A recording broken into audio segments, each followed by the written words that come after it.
बहुत समय पहले की बात है।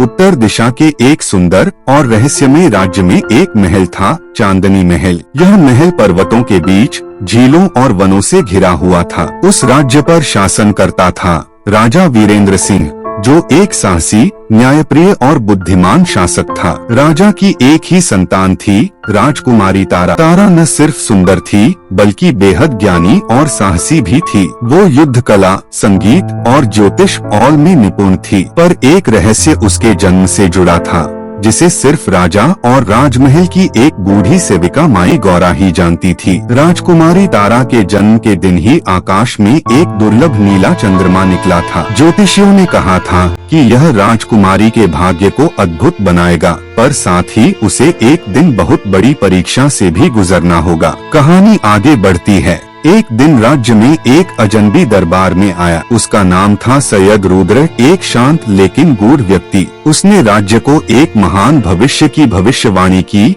लेकिन साथ ही चेतावनी दी कि जिस रात नीला चंद्रमा फिर से आकाश में निकलेगा, चांदनी महल पर एक काला साया पड़ेगा। राजा ने उसकी बातों को अंधविश्वास मानकर टाल दिया, लेकिन राजकुमारी तारा उस भविष्यवाणी को गंभीरता से लेने लगी। रहस्यमय घटनाएं शुरू होती हैं। कुछ ही महीनों में महल में अजीब घटनाएं होने लगी। सैनिकों को रात में काली परछाइयां दिखाई देने लगी। महल की दीवारों पर रहस्यमय चिन्ह उभरने लगे। और फिर एक रात माई गौरा अचानक गायब हो गई। तारा को माई गौरा के कमरे में एक प्राचीन किताब मिली, जिसमें नीले चंद्रमा और एक पुराने अभिशाप की बात लिखी थी। तारा की यात्रा शुरू होती है। तारा ने ठान लिया, जब तक वो इस रहस्य को सुलझा नहीं लेती, तब तक चैन नहीं लेगी। उसके साथ गए दो विश्वासी योद्धा, सेनापति अर्जुन और राजवैद्य की पुत्री अमृता, जो औषधियों और तंत्र विद्या की ज्ञाता थी। किताब के अनुसार इस अभिशाप को खत्म करने के लिए तारा को त्रिकाल वन में स्थित रहस्य की गुफा तक जाना था,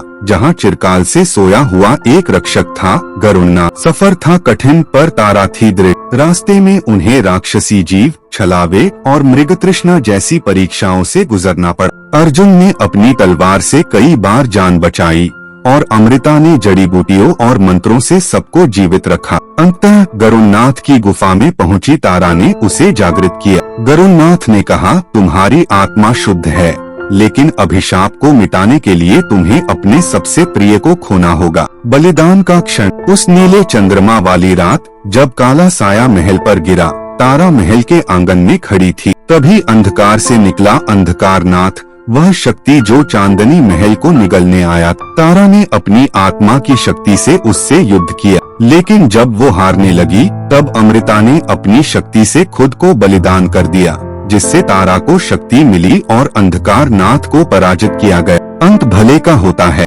राज्य में फिर से प्रकाश लौटा। राजा वीरेंद्र ने अमृता की याद में एक स्मृति मंदिर बनवाया। तारा ने राज्य की जिम्मेदारी संभाली और रानी तारा कहलाने लगी, वो रानी जिसने अपने राज्य को अंधकार से बचाया। गरुड़नाथ गुफा में वापस चला गया, पर कह गया, जब भी कोई सच्चा दिल न्याय के लिए लड़ेगा, मैं लौट आऊंगा।